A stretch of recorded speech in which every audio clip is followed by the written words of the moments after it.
Ourienses, Baltar non será candidato a presidir a Deputación de Ourense.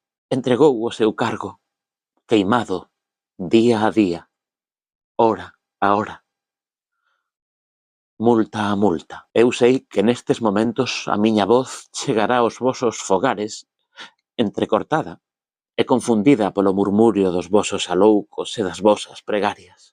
É o pranto de Ourense que sinte como nunca a angustia infinita da súa orfandade. É certo que Baltar, como antes o seu pai, o que durante tantos anos foi o noso caudillo, xa non estará entre nós, pero déixanos a súa obra, as súas redes clientelares, as súas miradas interesantes á cámara.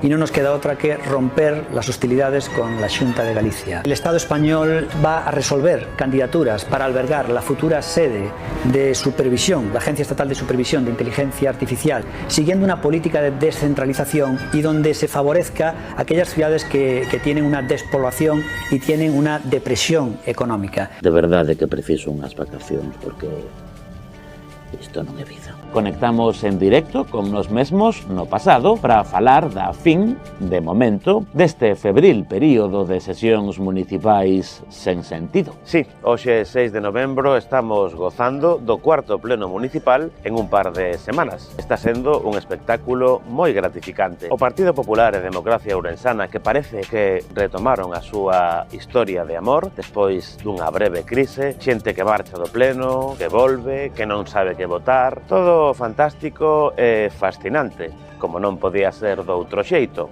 E, ademais, descubrimos, en palabras do alcalde, que ten unha excelente termodinámica, o que non teña este home. A conselleira de Infraestructuras da Xunta de Galicia achegouse esta semana a Ourense aproveitando que quedara unha boa mañá para inaugurar unha fonte.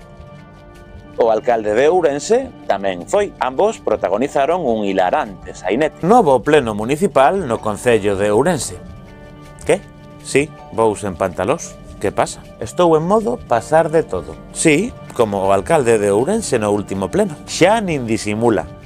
¿Para qué? Usted intentó salvar la UPO, pero parece que sus representantes están muy politizados, como demuestra el hecho de que no le digan que sí a todo, ni le rindan la debida pleitesía.